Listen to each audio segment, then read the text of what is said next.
اللہ تعالیٰ نے اپنے بندے شعیب علیہ السلام کے بارے میں فرمایا تھا کہ انہوں نے کہا وما توفیقی الا باللہ علیہ توکلت والیہ انیب، اور میری توفیق تو اللہ کی مدد کے ساتھ ہے، اسی پر میں نے توکل کیا اور میں اسی کی طرف رجوع کرتا ہوں۔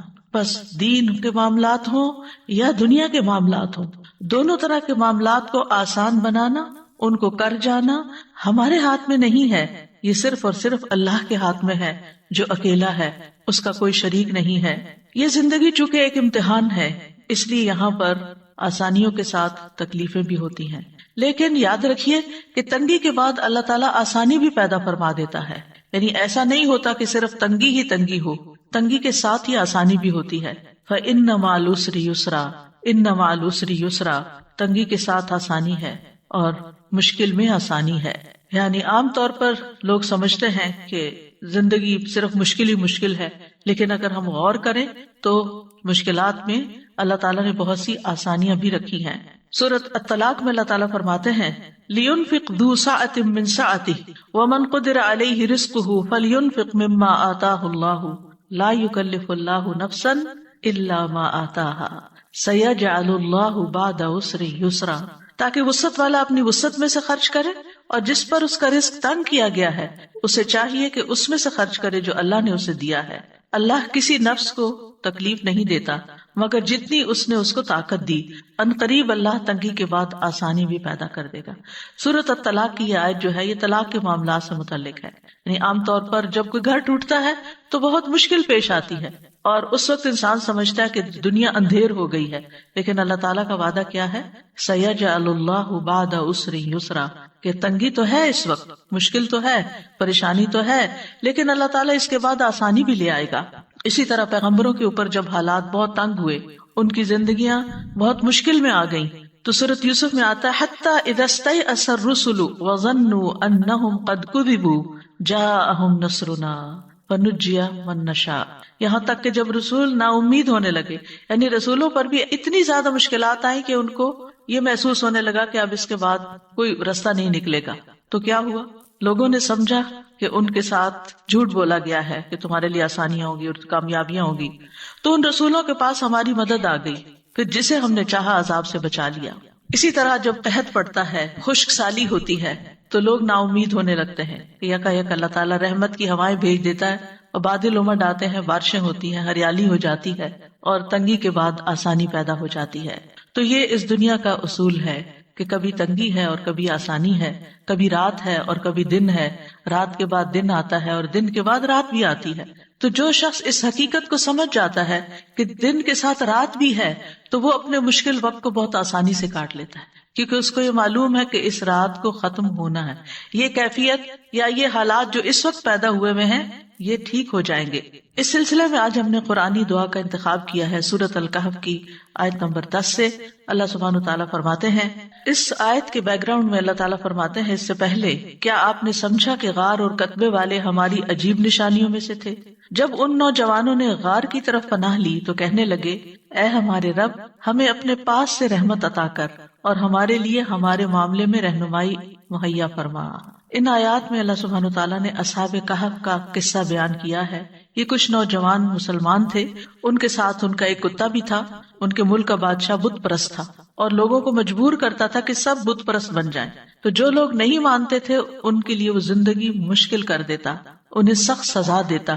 تو ان نوجوانوں نے اپنے دین اور ایمان کی حفاظت کی خاطر ہجرت کی، اپنا شہر چھوڑ دیا اور ایک غار میں جا کر پناہ لی، اور پھر اللہ تعالیٰ سے دعا کی کہ اے ہمارے رب، ہمیں اپنے پاس سے یعنی محض اپنے فضل اور اپنی جناب سے کوئی بھی رحمت جو تو چاہے ہمیں عطا فرما۔ جیسے موسیٰ علیہ السلام نے عرض کیا تھا، رب انی لما انزلت الی من خیر فقیر، تو اسی طرح ان نوجوانوں نے بھی اللہ سبحانہ تعالیٰ سے دعا کی کہ یا رب تو ہمارے لیے ہمارے معاملے میں آسانی پیدا کر دے۔ لہٰذا ان کی دعا قبول کر لی گئی، ان کے کانوں پہ ایک پردہ ڈال دیا گیا جس کی وجہ سے غار کے باہر کی آوازیں ان تک نہیں پہنچتی تھیں، اور انہیں اللہ تعالیٰ نے ایسا سکون عطا فرمایا کہ لمبی نیند سلا دیا، اور اس طرح انہیں ان کے دشمنوں کے خوف سے اور ان کی پریشانی سے نجات عطا کر کے اطمینان نصیب کیا۔ تو اس واقعے میں ہمارے لیے ایک بہت بڑا سبق ہے کہ جب انسان مشکل وقت میں اللہ سبحانہ و تعالیٰ کی طرف رجوع کرتا ہے تو اللہ تعالیٰ اس کے لیے آسانی پیدا کر دیتے ہیں. مشکل یہ ہے کہ جب ہمیں کوئی تکلیف ہوتی ہے تو ہم انسانوں کی طرف دیکھتے ہیں کہ شاید یہ ہمارا مسئلہ حل کر دیں، لیکن انسان تو خود ہماری طرح محتاج ہے. یا ایھا الناس انتم الفقراء الی اللہ واللہ ھو الغنی الحمید. اللہ غنی اور حمید ہے، سارے وسائل اس کے پاس ہیں، وہ قابل تعریف ہے اور وہی مشکلات کو آسان کر سکتا ہے. لہٰذا اصحاب کہف نے مشکل سے بچنے کے لیے سب سے اہم سبب اور سب سے اہم وسیلے کو پکڑا، اور وہ کیا تھا کہ اللہ سبحانہ تعالیٰ کی بارگاہ میں عاجزی، اللہ تعالیٰ سے خوب خوب دعائیں کرنا اور دعاؤں کے ساتھ اللہ کی پناہ لینا. ربنا آتنا من لدنک رحمہ، اے ہمارے رب تو ہمیں اپنے پاس سے رحمت عطا فرما. اور جب انسان صرف اللہ سبحانہ تعالیٰ کی رحمت سے امید لگاتا ہے تو اللہ سبحانہ تعالیٰ اس کی مدد ضرور کرتا ہے، کیونکہ اللہ تعالیٰ دیکھتا ہے کہ میرا بندہ اس وقت اب کرتا کیا ہے. اصل میں کوئی بھی مشکل جو آتی ہے ہماری زندگی میں وہ ہمیں کچھ نہ کچھ سکھا جاتی ہے اور ہمیں اس امتحان سے گزار کر ہمارے درجات کو بلند کرنے کا ذریعہ بنتی ہے. انسان اس کے ذریعے میچورٹی کے لیول پہ پہنچتا ہے، آگے بڑھتا ہے. انسان اپنی عبادت کے ذریعے بھی آگے بڑھتا ہے، لیکن مشکلات پر صبر کر کے، مشکلات کو برداشت کر کے اس کی حکمت اور اس کے اندر کے جوہر جو ہوتے ہیں وہ باہر نکل آتے ہیں. اور جن چیزوں کی طرف اور جن عبادات کی طرف وہ توجہ نہیں کر رہا ہوتا اور اللہ تعالیٰ چاہتا ہے کہ بندہ ان عبادات کی طرف توجہ کرے، تو مشکل وقت میں انسان پھر جب اللہ کی طرف رجوع کرتا ہے تو اللہ تعالیٰ اس کے لیے رہنمائی میسر کر دیتا ہے.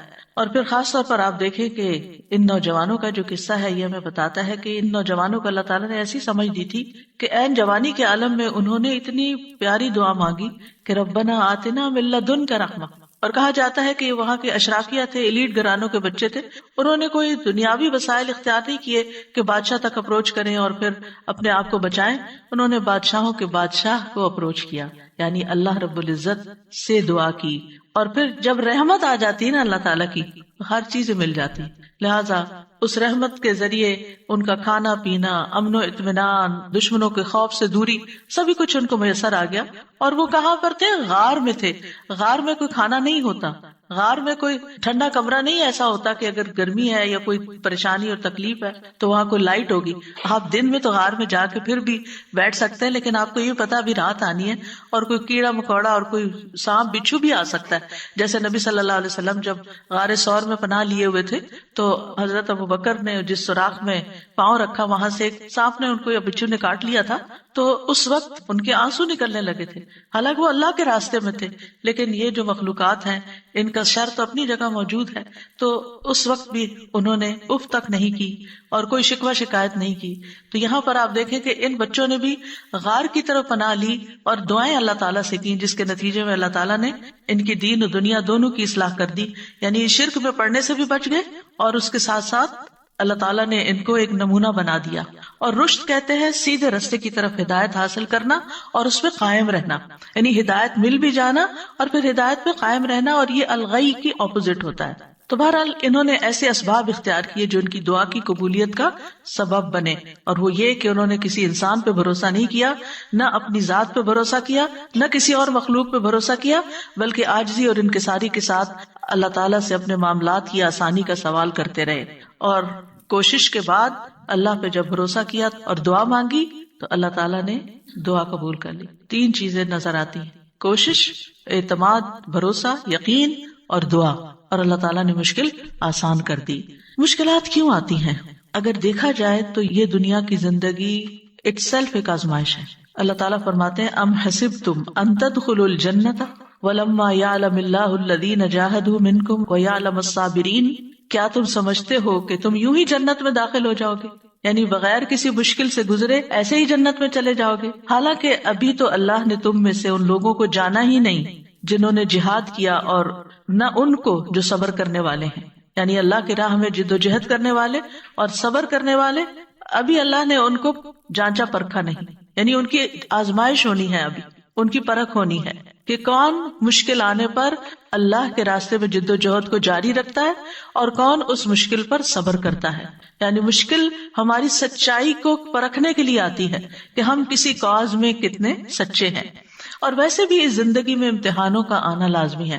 اللہ تعالیٰ نے پہلے سے ہی بتا دیا وَلَنَبْلُوَنَّكُمْ بِشَيْءٍ مِّنَ الْخَوْفِ وَالْجُوعِ وَنَقْصٍ مِّنَ الْأَمْوَالِ وَالْأَنفُسِ وَالثَّمَرَاتِ وَبَشِّرِ الصَّابِرِينَ الَّذِينَ إِذَا أَصَابَتْهُمْ مُصِيبَةٌ قَالُوا إِنَّا لِلَّهِ وَإِنَّا إِلَيْهِ رَاجِعُونَ أُولَٰئِكَ عَلَيْهِمْ صَلَوَاتٌ مِّن رَّبِّهِمْ وَرَحْمَةٌ وَأُولَٰئِكَ هُمُ الْمُهْتَدُونَ۔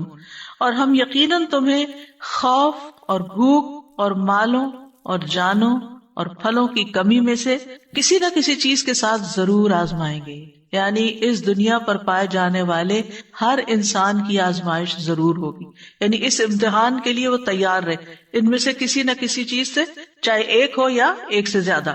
پھر فرمایا ہم نے ان لوگوں کی آزمائش کی جو ان سے پہلے تھے، سو اللہ ہر صورت میں ان لوگوں کو جان لے گا جنہوں نے سچ کہا، اور ان کو بھی جو جھوٹے ہیں، یعنی کون سچے ہیں، اللہ کے وعدوں پہ یقین رکھتے ہیں، اور کون صرف زبانی کلامی یہ بات کرتے ہیں اور ایمان ان کے دلوں میں نہیں اترا۔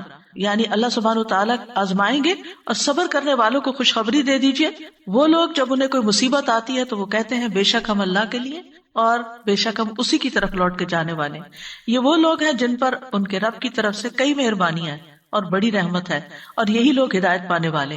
تو اس سے پتہ یہ چلتا ہے کہ انسان کو جب کوئی مصیبت آتی ہے تو پھر انسان کے دو رویے ہوتے ہیں، ایک یہ کہ اللہ تعالیٰ سے دور ہو جائے، اللہ تعالیٰ سے ناراض ہو جائے، اور ایک رویہ یہ ہے کہ انسان اللہ ہی کی طرف پلٹے اور اللہ سبحانہ تعالیٰ سے مدد مانگے، اور مدد مانگنے والوں کے لیے اللہ تعالیٰ کی مدد آ جاتی ہے، ان پر ان کے رب کی طرف سے صلوات یعنی مہربانیاں نازل ہوتی ہیں اور رحمت نازل ہوتی ہے، یعنی طرح طرح کے وینیوز کھلتے ہیں ان کے لیے خیر اور بھلائی کے۔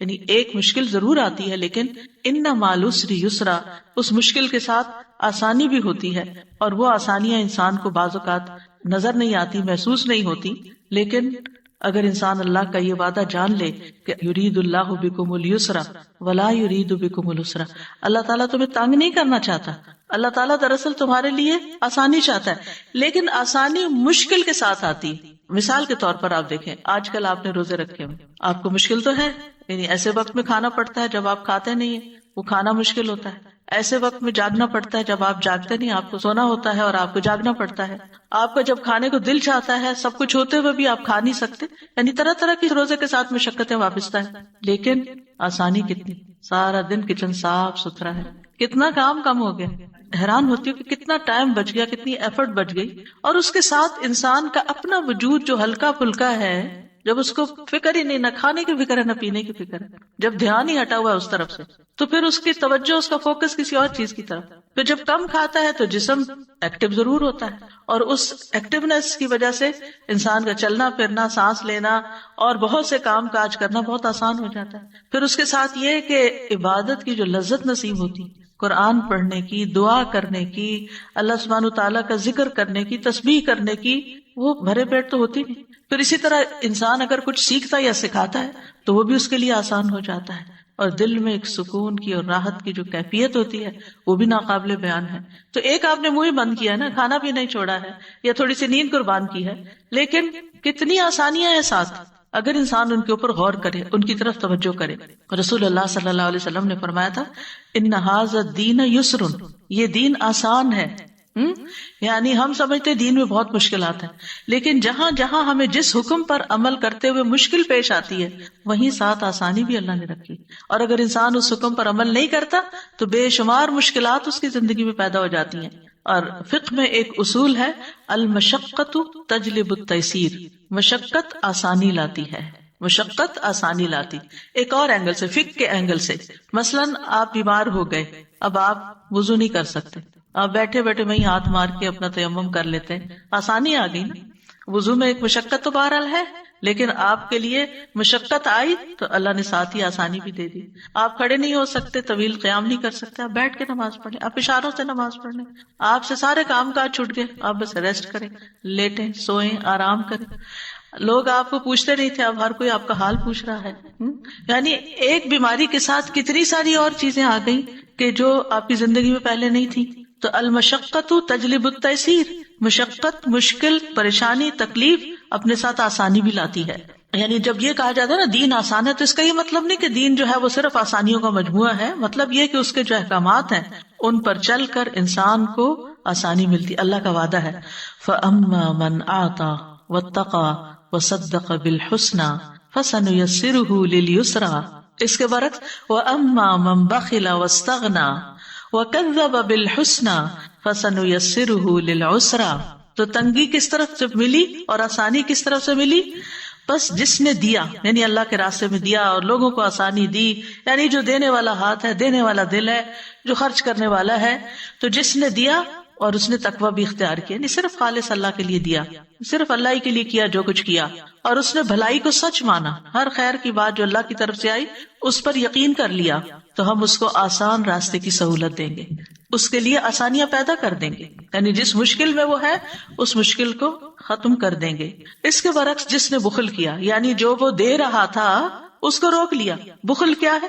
دینے کا اپوزٹ، چاہے مال ہو، چاہے علم ہو، چاہے لوگوں کو مشورہ دینا ہو، چاہے لوگوں کی کاؤنسلنگ کرنی ہو، چاہے کسی کے ساتھ کسی بھی قسم کی بھلائی کرنی ہو، کسی طرح کی مدد، خدمت، کچھ بھی۔ تو جو اپنے ان نیکیوں کو روک لیتا ہے، اما من بخل واستغنى، اور بے پرواہ رہا، کسی کی پرواہ نہیں، بس میری جان پہ مشکل آئی ہے، صرف مجھے اپنی فکر ہے، اب میں سب سے بری ذمہ۔ یعنی بعض اوقات ایسا ہوتا ہے نا، جب انسان کے دن اچھے ہوتے ہیں تو وہ پھر دینے والا بھی ہوتا ہے، لیکن ذرا سے اگر مال میں کوئی کمی ہوئی تو پھر انسان پہلی چیز کیا سوچتا ہے؟ ہاتھ روکنے لگتا ہے، اور بعض اوقات اتنا ہاتھ روک لیتا ہے کہ اپنے سے بھی روک لیتا ہے، اپنے اوپر بھی خرچ نہیں کرتا، اور بے پرواہ رہا، یعنی کیفیت اس کی ایسی ہوئی کہ اس کو نہ دین کی پرواہ، نہ دنیا کی، نہ آخرت کی، اور بھلائی کو جھٹلا دیا۔ ہم اس کو سخت راستے کے لیے سہولت دیں گے، یعنی اس کے لیے زندگی اور مشکل کرتے چلے جائیں گے۔ آسانی اور مشکل صرف دنیا کی نہیں بلکہ دنیا اور آخرت دونوں کی ہے۔ بعض اوقات انسان بخل کرتا ہے، بعض اوقات انسان لوگوں کی پرواہ نہیں کرتا، دین کے احکامات کی پرواہ نہیں کرتا، اللہ کے حکم کی پرواہ نہیں کرتا، اور بھلائی کی تصدیق نہیں کرتا، پھر بھی اس کے لیے دنیا میں بہت کچھ ہوتا ہے، تو وہ چند دن کی بات ہوتی ہے، پھر سب کچھ اس سے لے لیا جاتا ہے، پھر جب قبر میں جاتا ہے تو قبر تنگ کر دی جاتی ہے۔ فَسَنُيَسِّرُهُ لِلْعُسْرَى، قبر کی تنگی ہوتی ہے، حشر کے دن اٹھے گا تو وہاں کی تنگیاں ہوگی، پھر اس کے لیے تنگی ہی تنگی ہے آگے۔ اور ویسے بھی آپ دیکھیں، بخیل وہی ہوتا ہے جس کا دل گھٹا ہوا ہوتا ہے، اور اس سے بدترین کیفیت کیا ہو سکتی ہے کہ کسی کا دل ہی گھٹا ہوا ہو، کسی کا دل ہی چھوٹا ہو، کسی کا دل ہی خوف کا شکار رہتا ہو، کسی کا دل ہی بخل کا شکار رہتا ہو اور جبن کا شکار رہتا ہو۔ یہ سارے دل یا سینے کی کنسٹرکشن ہے کہ جس میں انسان کسی وقت خوشی نہیں ہوتا، اس کو ایک تکلیف اور ایک پریشانی ہر وقت لگی رہتی۔ جو دینے والا ہوتا ہے، جس کا ہاتھ کھلا ہوتا ہے نا، جس کی ہتھیلی کھلتی ہے، اس کا دل بھی کھلتا ہے، اس کو شرح صدر بھی ہوتا ہے، جو بانٹتا ہے اس کو ملتا ہے، جو دیتا ہے اس کے لیے وسعتیں پیدا ہو جاتی ہیں۔ یہ اللہ تعالیٰ کا وعدہ ہے۔ تو انسان کے مقابلے میں دینے والا بننا، اللہ کے مقابلے میں ڈرنے والا، تقوی والا بننا، اور حق کے مقابلے میں اعتراف کرنے والا بننا، یہ آسانیاں لاتا ہے۔ اور دوسرا، انسان کے مقابلے میں روکنے والا، اللہ کے مقابلے میں سرکشی اور بے پرواہی کرنے والا، اور حق کے مقابلے میں انکار کرنے والا۔ ایسا شخص جو ہے پھر اللہ تعالیٰ اس کو تنگیوں میں ہی مبتلا کر دیتے ہیں۔ یعنی یہ غیر مومنانہ نفسیات ہے کہ انسان کا مزاج اس کو بدی کی طرف لے جائے، خیر سے روک دے، تواضع کی بجائے، ہمبلنس کے بجائے سرکشی اور بد اخلاقی اور بدتمیزی پر اکسا دے، اور پھر کسی کا حق دینے کی بجائے اس کا حق مارے، انصاف کی بجائے ظلم سے کام لے، کسی کی خوبی یا خیر کا اعتراف اکنالج کرنے کی بجائے اس کا انکار کرے۔ تو جو انسان اس طرح کا طریقہ اختیار کرتا ہے وہ آخر کار پھر بڑی مشکل کا شکار ہو جاتا ہے، اور وہ جہنم ہے۔ تو بہرحال اللہ تعالیٰ انسان کو خیر اور شر دونوں کے ساتھ آزماتا ہے۔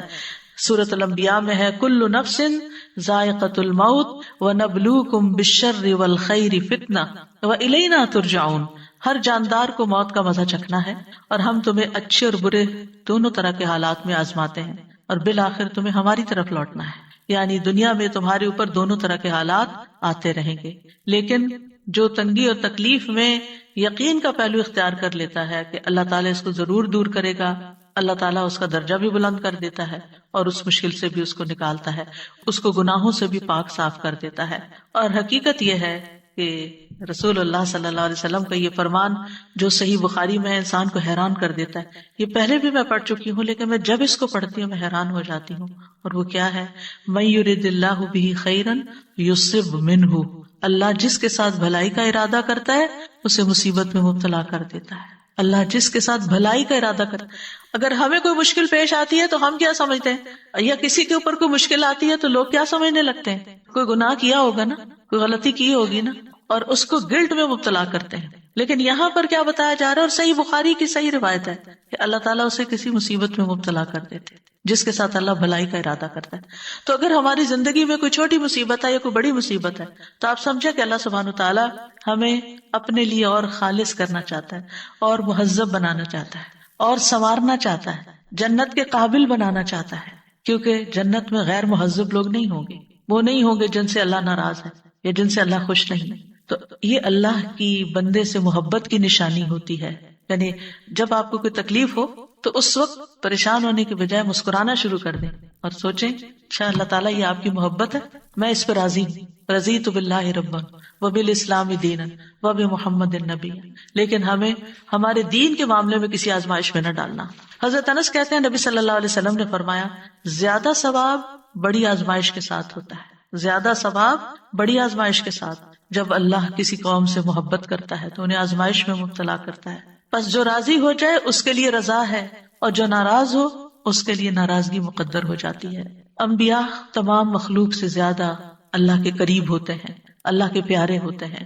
وہ اللہ کے دین کی خاطر مشکلات اٹھاتے ہیں، جانی مالی اولاد کی طرف سے، قوم کی طرف سے، اپنے پیاروں کی ہر طرف سے. لیکن ان کی زندگی میں جو تکلیف اور آزمائش آتی ہے وہ اللہ کی ناراضگی کی وجہ سے نہیں ہوتی، ان کے درجات کی بلندی کی وجہ سے ہوتی ہے. تمام انبیاء اذیت اور تکلیف سے گزرے، تمام کے تمام. نوح علیہ السلام کی مثال آپ کے سامنے، 950 سال قوم کو تبلیغ کی لیکن قوم نہیں مانی، بلکہ برا بھلا کہا، مارا پیٹا، خون ان کا نکالا، بے ہوش کر دیا، ہر طرح کی اذیت دی. ان کے بیٹے کی طرف سے آزمائش آئی، بیوی کی طرف سے آزمائش آئی. یعنی گھر میں بھی آزمائش اور باہر بھی آزمائش، باہر بھی کوئی بات سننے والا نہیں اور گھر میں بھی مشکل ہے. موسیٰ علیہ السلام کے لیے فرعون کی طرف سے آزمائش آئی اور پھر کس طرح وہ ان کے ہاتھوں قتل ہو گیا اور ان کو اپنا ملک چھوڑنا پڑا اور ہجرت کرنی پڑی، اور پھر جو راستے میں تکلیفیں انہوں نے دیکھی. یعقوب علیہ السلام کی آزمائش یوسف علیہ السلام کی طرف سے آئی، بیٹے کی طرف سے آئی. یوسف علیہ السلام کی زندگی میں ایک نہیں کئی آزمائشیں آئیں، آپ سب جانتے ہیں. بالآخر جیل میں جا پہنچے. یعنی وہ تمام چیزیں جن سے انسان بچنا چاہتا ہے وہ سب ان کی زندگی میں ہوتی گئی، لیکن اللہ سبحانہ وتعالیٰ نے پھر انجام کیسا کیا. ایوب علیہ السلام کی آزمائش بیماری کی صورت میں آئی. لوط علیہ السلام کی مشکل جس قوم کی طرف بھیجے گئے ان کی طرف سے آئی، پھر بیوی کی طرف سے بھی آئی، گھر والوں کی طرف سے آئی کہ وہ نہیں ایمان لائی یا اس طرح ساتھ نہیں دیا اپنے شوہر کا جیسے دینا چاہیے تھا. اور نبی صلی اللہ علیہ وسلم کے لیے سب سے مشکل ترین دن کون سا تھا؟ طائف والا دن، پھر احد والا دن، پھر حنین والا دن. خندق میں آپ دیکھیے کتنی مشکل ہے، یعنی ساری جنگیں ہی مشکل تھی، کوئی بھی آسان نہیں تھی. پھر گھر میں بھی آپ دیکھیں ساری اولاد سوائے حضرت فاطمہ کے فوت ہو گئی، اور پھر آپ پہ تو بچپن سے مشکلات تھی، یتیم پیدا ہوئے، باپ کی شکل نہیں دیکھی، چھوٹی سی عمر معصوم بچے تھے کہ والدہ بھی فوت ہو گئی. یعنی کوئی آزمائش کی قسم آپ دیکھیں کہ جسے آپ آزمائش کے اور وہ آپ پر نہ آئی. آپ جس سے محبت کرتے تھے اپنے چچا جنہوں نے ہر معاملے میں ساتھ دیا، وہ ایمان نہیں لائے، اتنی تکلیف ہوئی ہوگی ان کو، کس دکھ اور کس کرب سے گزرے ہوں گے کہ وہ چچا جو ہر جگہ سپورٹ کر رہے ہیں وہ بات نہیں مان رہے، ایمان نہیں لا رہے. یعنی کون سا دکھ ہے، کون سا درد ہے، کون سی تکلیف. اور اس عام الحزن میں حضرت خدیجہ کی وفات ہو جاتی ہے جب آپ کو سب سے زیادہ سپورٹ کی ضرورت ہے. طائف کی طرف جاتے ہیں تو وہاں آپ دیکھیں کیسا سلوک کیا جاتا ہے. یعنی کوئی ایک تکلیف ہے لیکن آپ اس کے ساتھ ساتھ اللہ تعالیٰ کے محبوب ترین مقرب ترین بندے ہیں. پھر آپ کی ازواج پر بھی مشکلات آئیں. حضرت عائشہ پر جو مشکل آئی، جس طرح ان پر الزام لگایا گیا اور کس طرح انہوں نے صبر کیا، اور پھر کس طرح بالکل جب حالات تنگ ہو گئے آخری وقت میں نہ والدہ کوئی حمایت کر رہی تھی اور نہ ہی والد کی طرف سے کوئی پیار کے کلمات ملے اور نہ ہی نبی صلی اللہ علیہ وسلم کی طرف سے کوئی بہت حوصلہ افزائی ملی. یوں لگتا تھا جیسے تکلیف کی شدت میں حواس کھو بیٹھی ہیں. اور وہ کہنے لگی میں اپنی اور آپ لوگوں کی مثال یوسف کے والد کے سوا نہیں پاتی. ان کو نام بھی بھول گیا حضرت یعقوب کا اس وقت، یعنی سخت پریشانی کے عالم میں، جب انہوں نے کہا تھا فصبر جمیل واللہ المستعان علی ما تصفون. صبر بہتر ہے اور اللہ ہی میرا مددگار ہے ان سب باتوں میں جو تم بیان کر رہے. پھر کیا ہوا؟ پھر اللہ نے آسمان سے وحی اتاری جو قیامت تک پڑھی جاتی رہے گی. وہ تکلیف کی حالت تو ختم ہو گئی، وہ آزمائش تو چلی گئی، لیکن جو نعمت ملی وہ ہمیشہ کے لیے اس قدر عزت افزائی. اور پھر آپ دیکھیے کہ پچھلی امتوں پر بھی بڑی آزمائشیں آئیں. اللہ تعالیٰ فرماتے ام حسبتم ان تدخلوا الجنۃ ولما یأتکم مثل الذین خلوا من قبلکم مستهم البأساء والضراء وزلزلوا حتى يقول الرسول والذین آمنوا معه متى نصر اللہ الا ان نصر اللہ قریب. کیا تم نے سمجھ رکھا ہے تم یوں ہی جنت میں چلے جاؤ گے؟ یعنی ہم میں سے ہر شخص جنت کا سوال کرتا ہے، جنت مانگتا ہے، جبکہ ابھی تمہیں اس جیسی تکلیف تو پیش ہی نہیں آئی جو تم سے پہلے لوگوں پر گزری. یعنی اگر دیکھا جائے تو ہم نے اپنے ایمان اور دین میں ایسی کوئی مشکل نہیں دیکھی. ٹھیک ہے مشکلات چھوٹی بڑی آتی رہی ہیں، لیکن یہ تکلیف ہے جو پہلے لوگوں پر ان کو سختیاں اور تکلیفیں پہنچی اور وہ ہلا مارے گئے، یہاں تک کہ رسول اور وہ لوگ جو ان کے ساتھ ایمان لائے تھے پکار اٹھے کب آئے گی اللہ کی مدد. سنو بے شک اللہ کی مدد قریب ہے. یعنی اللہ تعالیٰ آزماتا ضرور ہے لیکن مدد بھی اسی کی طرف سے آتی. تو اگر ہم چاہتے ہیں کہ زندگی میں آسانیاں پیدا ہوں تو پھر سب سے پہلے تو اپنی مشکل کو، اپنی آزمائش کو کسی ایسے شخص کی آزمائش کے ساتھ کمپیئر کرنا چاہیے جو ہم سے زیادہ تکلیف میں گزرا ہو. ہمیں اپنی مشکل آسان نظر آئے گی. یعنی اگر ہمیں اپنی زندگی میں کوئی تکلیف نظر آتی ہے نا تو نبی صلی اللہ علیہ وسلم کی تکلیفوں کو یاد کر لیں.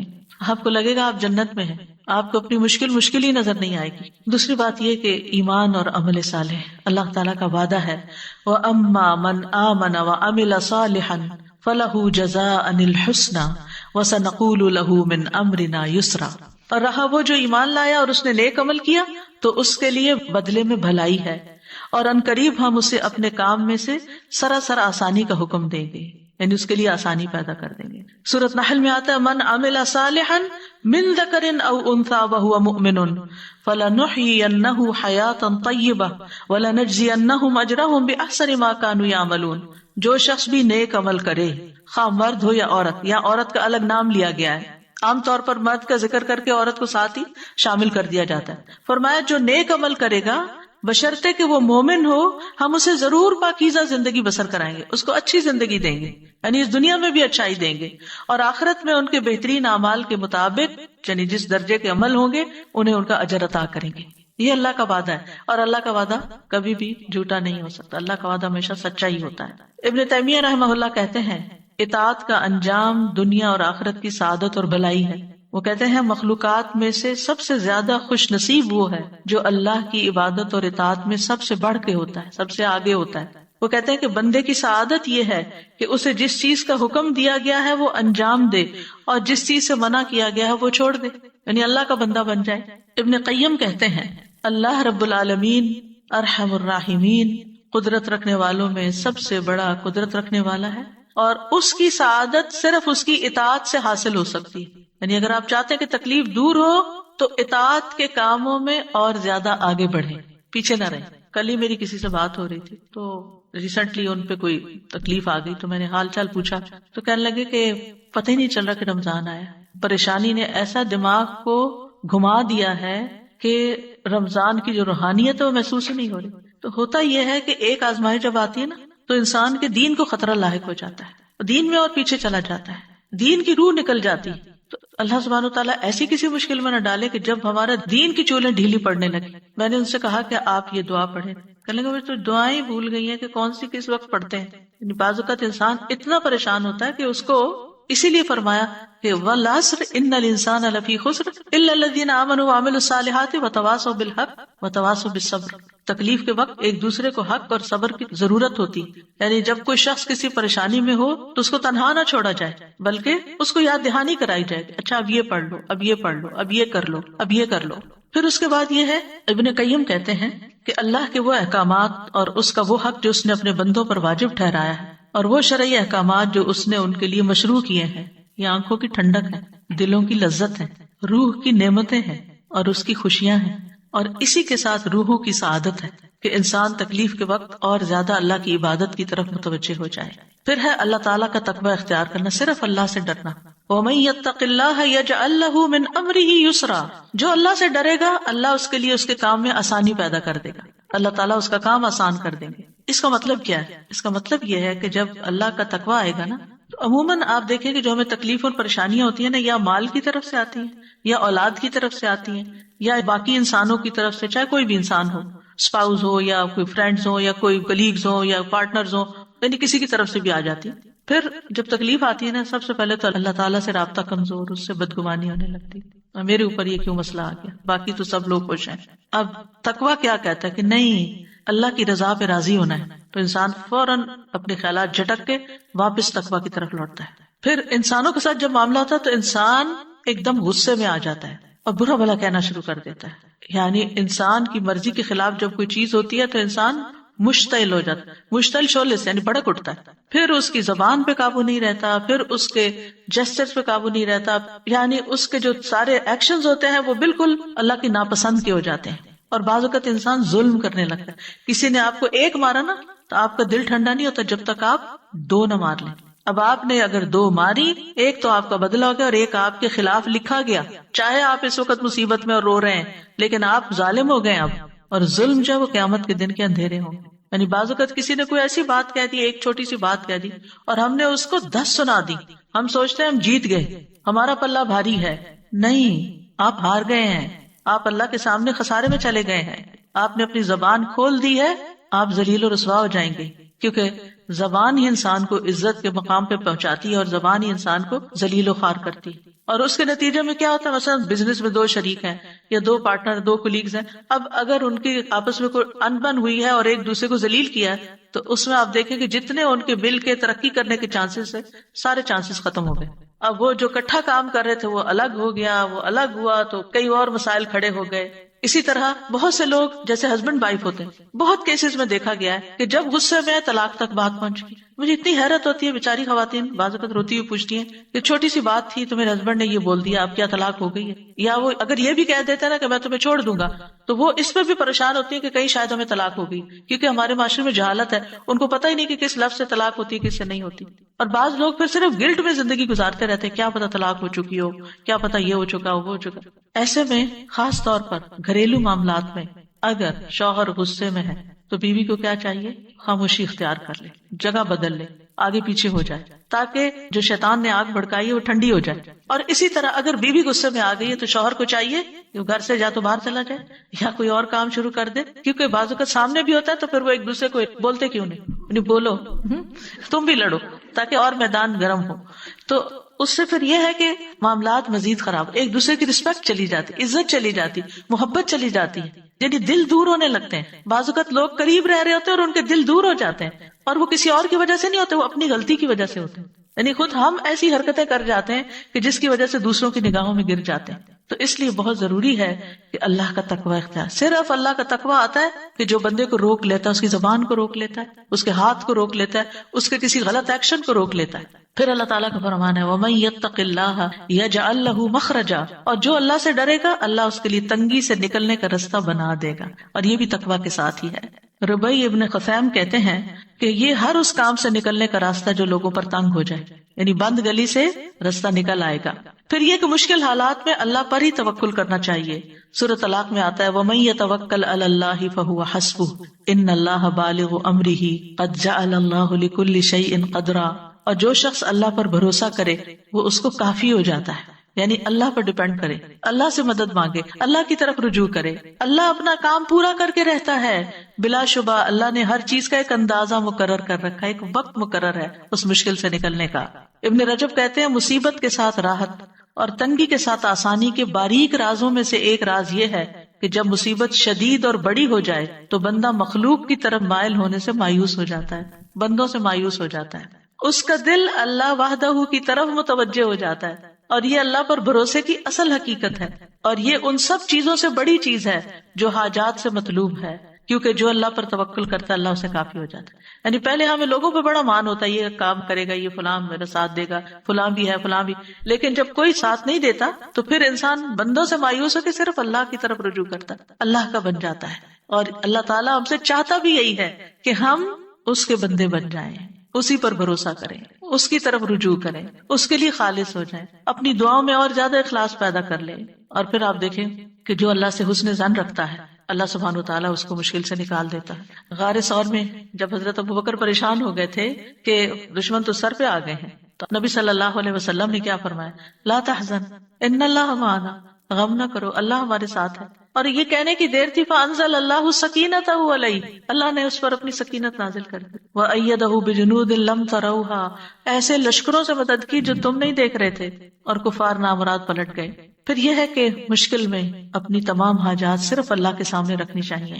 رسول اللہ صلی اللہ علیہ وسلم نے فرمایا جسے انتہائی شدید حاجت آ پڑے اور اس نے اسے لوگوں پر پیش کر دیا تو اس کی حاجت دور نہ ہوگی، اور جس نے اللہ پہ پیش کیا عنقریب اللہ اسے بے پرواہ کر دے گا، یا تو جلد ہی موت آ جائے گی یا جلد غنی ہو جائے گا۔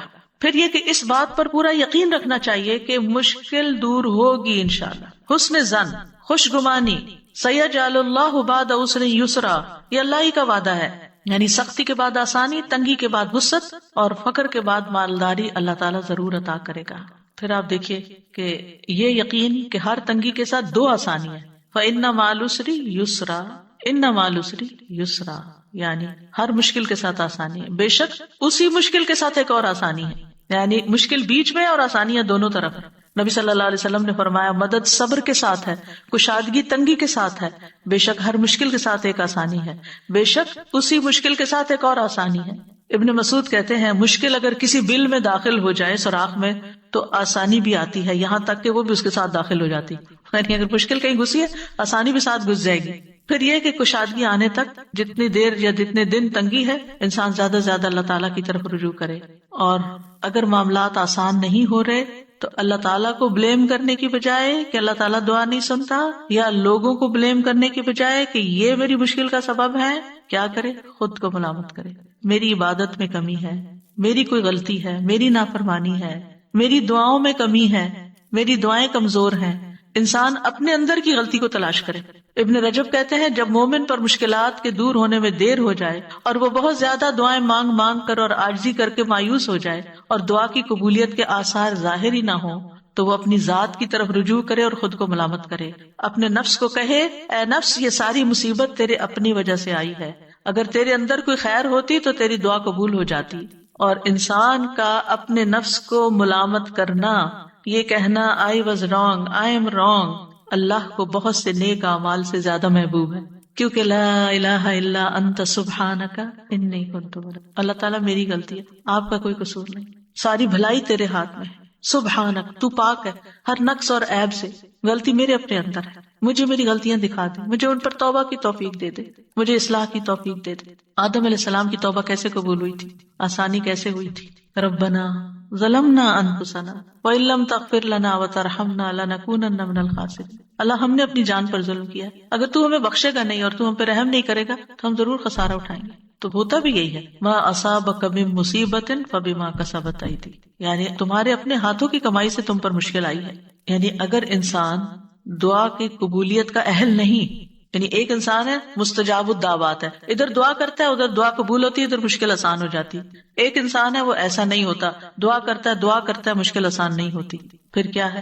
مطلب یہ ہے کہ ابھی وہ اس کا اہل نہیں کہ اس کی دعا قبول ہو، لہٰذا وہ جب اپنی غلطی کا اعتراف، اپنے گناہوں کا اعتراف اور استغفار کی کثرت کرتا ہے تو گناہ مٹ جاتے ہیں، رستے آسان ہو جاتے ہیں۔ تو استغفار بہت فائدہ مند چیز ہے ہر تنگی اور رکاوٹ دور کرنے کے لیے، جیسے مال میں تنگی آئی ہے یا اولاد میں ہے یا کاروبار میں ہے یا کسی بھی طرح کی دل میں تنگی ہے، رزق میں تنگی ہے، استغفار کی کثرت ان ساری رکاوٹوں کو استغفار دور کرتا ہے۔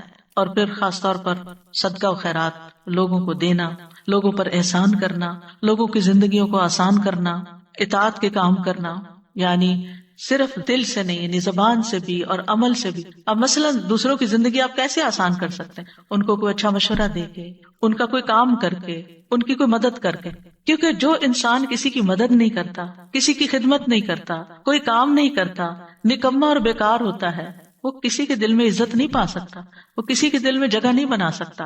اور جب آپ کسی کی مدد نہیں کرتے تو کوئی آپ کی مدد کب کرے گا؟ ان تنصر اللہ ینصرکم، اگر تم اللہ کی مدد کرو گے، اللہ کو تو مدد نہیں چاہیے، مطلب کیا ہے؟ اللہ کے دین کی، یا اللہ نے جہاں جہاں مدد کرنے کا کہا ہے ینصرکم، تو مدد تمہارے پاس آئے گی۔ حدیث میں آتا ہے کہ جو بندہ بندوں کی ضروریات پوری کر رہا ہوتا ہے اللہ تعالیٰ اس کی حاجتیں پوری کر دیتا ہے۔ لیکن اگر ہم سستی کا شکار ہوں اور اگر ہم صرف اپنی ہی دنیا میں کھوئے رہیں اور بندوں کے لیے خیر اور بھلائی کا باعث نہ بنے تو زندگی تنگ ہونے لگتی ہے۔ اور پھر نماز اور صبر کے ذریعے مدد حاصل کرنا، ہمت کرنا اور صبر کرنا، وَاصْبِرْ عَلَىٰ مَا أَصَابَكَ إِنَّ ذَلِكَ مِنْ عَزْمِ الْأُمُورِ، صبر کے نتیجے میں تکلیفیں دور ہو جاتی ہیں۔ ابن قیم کہتے ہیں 3 چیزیں انسان کو آزمائش پر صبر کرنے پر آمادہ کرتی ہیں۔ نمبر 1 یہ کہ انسان اچھے بدلے کو ذہن میں رکھے، یعنی تکلیف کیسے آسان ہوگی کہ انسان سوچو میرے لیے اجر ہی اجر ہے، جتنی دیر یہ تکلیف ہے دل خوش ہو جائے گا اس کا۔ دوسرا یہ کشادگی کی روح کا انتظار کرنا، یعنی تکلیف میں کشادگی کے انتظار میں کہ ابھی کھل جاتا ہے رستہ، ابھی مثلا آپ ٹریفک جام میں پھنس گئے تو بجائے اس کے کب کھلے گا، پتہ نہیں کتنے گھنٹے لگیں گے، نیگیٹو سوچنے کے بجائے بس ابھی ہوگا، اس وقت سے میں کوئی فائدہ اٹھا لوں، کچھ پڑھ لوں، کچھ ذکر کر لوں، ایک صورت یاد کر لیتے، آپ دیکھیں گے آپ کو یاد ہی نہیں رہے گا کہ راستہ بند تھا، کھل جائے گا، اللہ کو پکارنے لگیں گے آپ۔ اور تیسرا یہ کہ مصیبت کو 2 چیزوں سے دور کرنا، یعنی بندہ اپنے اوپر اللہ کی نعمتوں کو شمار کرے، اور اگر وہ انہیں گننے اور شمار کرنے سے عاجز آ جائے گا تو وہ مصیبت اس پہ آسان ہو جائے گی جس میں وہ مبتلا ہے، کیونکہ وہ اتنی ہی نعمتیں یاد کر لے گا کہ وہ کہے گا یہ کیا مشکل ہے۔ پھر قرآن سے تعلق جوڑنا، ابن قیم کہتے ہیں کسی نیک آدمی سے کہا گیا ہم روزانہ کتنا قرآن پڑھیں؟ انہوں نے کہا اتنا پڑھو جتنی آپ خوش نصیبی اور سعادت چاہتے ہو، یعنی جتنی خوش نصیبی چاہتے اتنا پڑھتے جاؤ۔ بعض مفسرین کہا کرتے تھے جنہوں نے قرآن کی تفسیریں لکھی ہیں، ہم قرآن پڑھنے میں مشغول ہوئے تو ہمیں دنیا میں برکات اور خیرات نے ڈھانپ لیا، کیونکہ قرآن جو ہے وہ ہیلنگ بھی کرتا ہے، قرآن شفا ہے۔ پھر مشکل حالات میں جزا فضا نہیں کرنی، رونا دھونا نہیں، فضول باتیں نہیں کرنی، چڑچڑا پن نہیں ظاہر کرنا۔ رسول اللہ صلی اللہ علیہ وسلم نے فرمایا 2 آوازیں دنیا اور آخرت میں ملعون ہیں، نعمت ملنے پر گانا بجانا یعنی میوزک اور یہ سب کچھ، اور مصیبت کے موقع پر جزا فضا کرنا، رونا، حال دعائی، چیخ چلانا، یہ سب۔ پھر آپ دیکھیے کہ بندوں سے شکوہ نہیں کرنا، کیا ہوتا ہے مشکل ہوتی اس کو سنا کہانی، اس کو سنا، اس کو سنا، اور اس سے کیا ہوتا ہے وہ وقتی طور پہ انسان کو تھوڑے سے کتھارسس محسوس ہوتا ہے، دعا میں کمی آ جاتی ہے۔ جب دل بھرے اور دعا کثرت سے کرے تو وہ زیادہ فائدہ مند ہے۔ رسول اللہ صلی اللہ علیہ وسلم فرماتے ہیں کہ اللہ تعالیٰ نے فرمایا جب میں اپنے مومن بندے کو آزماتا ہوں اور وہ تیمار داری کرنے والوں کے سامنے میرا شکوہ نہیں کرتا، یعنی بیمار ہوتا ہے تو اللہ کی شکایت نہیں کرتا، تو میں اس کو اپنی قید سے آزاد کر دیتا ہوں، اس کے پہلے گوشت کے عوض بہترین گوشت عطا کرتا ہوں، اور اس کے پہلے خون کے بدلے بہترین خون عطا کرتا ہوں، اور وہ اثر نو پھر عمل کرنا شروع کر دیتا ہے۔ پھر مشکل حالات میں کمزوری نہیں دکھانی چاہیے، کمزور نہیں پڑنا چاہیے مشکل کے آگے، کیونکہ اللہ والے ایسے ہی ہوتے ہیں۔ وَكَأَيٍّ مِّن نَّبِيٍّ قَاتَلَ مَعَهُ رِبِّيُّونَ كَثِيرٌ فَمَا وَهَنُوا لِمَا أَصَابَهُمْ فِي سَبِيلِ اللَّهِ وَمَا ضَعُفُوا وَمَا اسْتَكَانُوا، نہ وہ کمزور پڑے، نہ ہمت ہاری، نہ دبے، اور اللہ صبر کرنے والوں سے محبت کرتا ہے۔ پھر یہ کہ تکلیف کے وقت بھی نعمتوں پہ نظر رکھ کے ان کا شکر ادا کرتے جانا، یعنی بجائے اس کے کہ تکلیف کا ذکر کرتے رہنا، اس کے بجائے اللہ نے یہ بھی دیا، اللہ نے یہ بچایا، اللہ نے یہ احسان کیا ہے، اس کا زیادہ ذکر کرنا۔ مثلا کسی کا کوئی فوت ہو گیا، کچھ لوگوں کے پاس آپ تعزیت کے لیے جاتے ہیں نا تو وہ بہت مایوسی کی باتیں کرتے رہتے ہیں، یہ چلا گیا، اس کا کیا ہوگا، فلاں کیا ہوگا، فلاں فلاں۔ کچھ لوگوں کے پاس آپ جاتے ہیں تعزیت کے لیے، وہ اتنی پازیٹیو باتیں کر رہے ہوتے ہیں، اور وہ اچھے وقت کو یاد کرتے ہیں، وہ نعمتوں کو یاد کرتے ہیں جو کٹھے ٹائم سپینڈ کیا، جو کٹھے کام کیے، جیسے کسی کا بچہ چلا گیا، شوہر چلا گیا یا کوئی اور، تو بہت مثبت باتیں کرتے ہیں۔ اس سے کیا ہوتا ہے اپنے دل کو بھی ٹھہراؤ ملتا ہے، اور دوسروں کو بھی جو آنے والے ہیں ان کو بھی ایک امید ملتی ہے، اور ان کو ایک سبق ملتا ہے کہ یہ کیسا اللہ کا شکر گزار بندہ ہے۔ اللہ تعالیٰ کا فرمان ہے لئن شکرتم لازیدنکم، تم شکر ادا کرو گے اور نعمتیں دوں گا، اور اگر تم نے ناشکری کی تو جو ہے وہ بھی چلی جائیں گی۔ مصیبت پہ 4 باتوں پہ شکر کرنا چاہیے، کوئی مصیبت اور تکلیف ہو تو 4 چیزوں پہ شکر۔ نمبر 1، شرح کہتے ہیں جب مصیبت لاحق ہوتی ہے مجھے تو میں اس پہ 4 بار اللہ کا شکر ادا کرتا ہوں۔ میں اس بات پہ شکر ادا کرتا ہوں کہ مجھے اس سے بڑی مصیبت لاحق نہیں ہوئی، اس سے بڑی بھی ہو سکتی تھی۔ میں اس بات پہ شکر ادا کرتا ہوں کہ اس نے مجھے صبر عطا کیا، یعنی اللہ نے مجھے صبر دیا، اس پہ بھی شکر۔ پھر کہتے ہیں میں اس بات پہ اللہ کا شکر ادا کرتا ہوں کہ اس نے مجھے انا للہ و انا الیہ راجعون کہنے کی توفیق عطا کی، کیونکہ اس طرح میں ثواب کی امید رکھتا ہوں۔ اولئک علیہم صلوات من ربہم ورحمہ واولئک هم المہتدون، ساتھ ہی اللہ تعالیٰ کی طرف سے بشارتیں۔ میں اس بات پر شکر ادا کرتا ہوں کہ یہ مصیبت میرے دین میں واقع نہیں ہوئی۔ پھر اسی طرح یہ کہ آپ پر مشکل آئی ہے، آپ دوسروں کی مشکلات حل کریں، دوسروں کے کام کے بن جائیں، دوسروں کی مدد کریں۔ جس نے کسی مومن سے دنیا کی تکلیفوں میں سے کسی تکلیف کو دور کیا، اللہ اسے قیامت کے دن کی تکلیفوں میں سے کسی تکلیف کو دور کر دے گا۔ جس نے تنگ دست پہ آسانی کی، اللہ اس پر دنیا اور آخرت میں آسانی کرے گا۔ جو کسی مسلمان کی پردہ پوشی کرے گا، اللہ اس کی دنیا اور آخرت میں پردہ پوشی کرے گا۔ اللہ اس وقت تک بندے کی مدد میں ہوتے ہیں جب تک وہ بندہ اپنے بھائی کی مدد میں لگا رہتا ہے۔ پھر دعاؤں کی کثرت، فرمایا لوگوں میں سب سے عاجز وہ ہے جو دعا میں عاجز ہے، دعا نہیں کرتا۔ اور خوشحالی اور آسودگی میں زیادہ دعائیں کرنی چاہیے، ذکر کی کثرت کر دینی چاہیے، کیونکہ ذکر کی وجہ سے اللہ تعالیٰ مشکل کو آسان کر دیتا ہے، تنگی کو آسانی میں بدل دیتا ہے، مشقتیں کم ہو جاتی ہیں۔ جب کسی مشکل کام پر اللہ کا نام لیا جاتا ہے تو وہ مشکل آسان ہو جاتی ہے۔ کسی مشقت پر اللہ کا ذکر کیا جاتا ہے تو مشقت آسان ہو جاتی ہے، کسی سختی پر اللہ کا ذکر کیا جاتا ہے تو وہ زائل ہو جاتی ہے، کسی تکلیف پہ اللہ کا ذکر کیا جاتا ہے تو وہ ختم ہو جاتی ہے۔ اللہ کا ذکر کرنا غم اور پریشانی دور کرنے کا ذریعہ ہے، ذکر کی کثرت کریں۔ اللہ تعالیٰ فرماتے ہیں لولا تستغفرون اللہ لعلکم ترحمون، کتنی چھوٹی سی کتنی پیاری آیت ہے، لولا تستغفرون اللہ، تم اللہ سے استغفار کیوں نہیں کرتے، لعلکم ترحمون، تاکہ تم پہ رحم کیا جائے، نہیں تم استغفار کرو گے تو تمہاری طرف اللہ کی رحمت آ جائے گی۔ اور تنگی کیسے پیدا ہوتی ہے؟ انسان کے گناہوں کی وجہ سے، اپنے ہی اعمال کی وجہ سے، یا پھر اللہ کے ذکر سے روگردانی کی وجہ سے۔ ومن اعرض عن ذکری فإن له معیشۃ ضنکا، پھر یہ کہ عبادت کے لیے وقت نہ نکالنے کی وجہ سے بس دنیا دنیا دنیا۔ اللہ تعالیٰ فرماتے ہیں اے ابن آدم، تم اپنے آپ کو میری عبادت کے لیے فارغ کر لو، میں تمہارے دل کو بے نیازی سے بھر دوں گا، میں تمہارا فقر دور کر دوں گا۔ لیکن اگر تم ایسا نہیں کرو گے تو میں تمہارے دونوں ہاتھوں کو کام میں مشغول کر دوں گا، اس کے باوجود تمہارا فقر دور نہیں کروں گا۔ جو شخص صرف دنیا کی فکر کرتا ہے اس کے معاملات سلجھنے کی بجائے بگڑنا شروع ہو جاتے ہیں۔ یعنی اگر آپ سب کچھ چھوڑ کر صرف دنیا سنوارنے کے پیچھے لگ جائیں تو وہ نہیں سنورے گی۔ جب دل میں ایک فقر اور ایک پریشانی لگ جائے گی تو ڈھیروں چیزیں بھی آپ کے دائیں بائیں ہوں تو آپ کو نظر نہیں آئیں گی۔ رسول اللہ صلی اللہ علیہ وسلم نے فرمایا جس شخص کا مقصد اور پریشانی غم دنیا ہو اور وہ دنیا کا ہی ہو کر رہ جائے اور وہ اسی کی نیت کرتا ہو تو اللہ اس کی آنکھوں کے سامنے اس کا فقر کر دیتے ہیں اور اس کے معاملات اس پر بکھیر دیتے ہیں اور اس کو اتنا ہی ملتا ہے جو اس کے لیے لکھ دیا گیا ہے۔ اور جس شخص کا مقصد آخرت ہو اور حرص آخرت ہو وہی اس کا ہدف ہو جائے، وہ اسی کی نیت کرتا ہو تو اللہ تعالیٰ اس کے دل میں غنا ڈال دیتے ہیں اور اس کے معاملات کو یکجا کر دیتے ہیں، اس کو اپنی حاجتوں کے لیے بھاگنا نہیں پڑتا، دنیا اس کے پاس ذلیل ہو کر آتی ہے۔ اور جو شخص دنیا کی فکر کرتا رہتا ہے بس اللہ تعالیٰ اس سے بے نیاز ہو جاتا ہے۔ رسول اللہ صلی اللہ علیہ وسلم نے فرمایا جو اپنے غموں کو ایک ہی غم بنا لے، سارے غم جمع کر کے ان کو ایک غم میں ڈال لے اور وہ آخرت کا غم، تو اللہ اس کے دنیا کے غموں سے اسے کفایت کرے گا۔ جب آخرت کا غم لگتا ہے تو پھر انسان آخرت کی تیاری میں لگ جاتا ہے نا، اچھے اچھے کاموں میں لگ جاتا ہے۔ اور جس کو پریشانیاں ادھر ادھر بھٹکا کر لے جائیں اللہ اس کی پرواہ نہیں کرے گا کہ وہ دنیا کی کس وادی میں ہلاک ہوتا ہے، اللہ کو اس کی کوئی پرواہ نہیں۔ یعنی آپ پریشان ہوئے، آپ نے نماز بھی ٹھیک سے نہیں پڑھی، آپ جو نیکی کے کام کرتے تھے وہ بھی چھوڑ دیے، بندوں کی خدمت مدد وہ بھی چھوڑ دی۔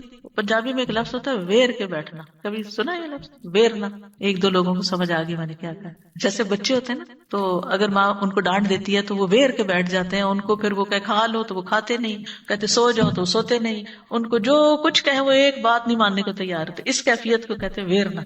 ناراض ہونا ہلکا، روٹ کے اکڑ کے بیزار ہو کے اڑ کے بیٹھ جانا، کوئی بات نہ سننا نہ کچھ کرنا، ضدی ڈھیٹ، یہ سارے لفظ کٹے ہیں اس میں۔ ہمارے گھر میں یہ لفظ استعمال ہوتا تھا جب کوئی بچہ اس طرح کی کیفیت میں نہیں، کسی کو کہا نا جلدی کرو یہ کام، نہیں کرتا، بس پھر بیٹھ کے روٹ کے اٹھے موڈ آف، بھئی کس بات سے، کوئی پتہ نہیں، کھا لو نہیں کھانا، اسکول جاؤ نہیں جانا، یعنی کوئی بات نہ ماننا۔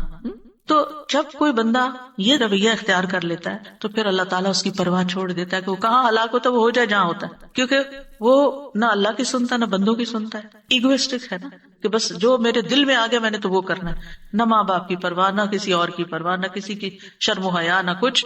تو پھر ایسی صورت میں اگر کوئی بندہ اللہ سے ناراض ہو کے بیٹھا ہوا ہے یا ایون بندوں سے بھی ناراض ہو کے بیٹھا ہوا ہے، یعنی ناراضگی میں ہمیں کمیونیکیشن بڑھانی چاہیے۔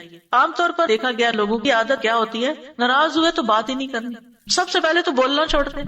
بھئی سمجھ کیسے آئے کہ آپ کو کیا مشکل ہے؟ وہ کہتے ہیں خود ہی بوجھو۔ بھئی کیسے بوجھیں، ہمیں کوئی غیب کا علم ہے؟ ہمیں نہیں معلوم کہ مزاج شریف پہ کیا چیز ناگوار گزر گئی۔ تو یہ چیزیں کسی اور کو نقصان نہیں دیتی، یقین کریں یہ جو کرتا ہے اسی کو نقصان دیتی۔ اللہ تعالیٰ بھی اس کی پرواہ چھوڑ دیتا ہے، اور بندے بھی ایک دو دن ناز نخرے اٹھاتے ہیں پھر اس کے بعد چھوڑ دیتے ہیں کہ یہ تو اپنی ہی ماننے والا ہے، جب اس کا اپنا موڈ ٹھیک ہوگا تو وہ ٹھیک ہو جائے گا خود ہی۔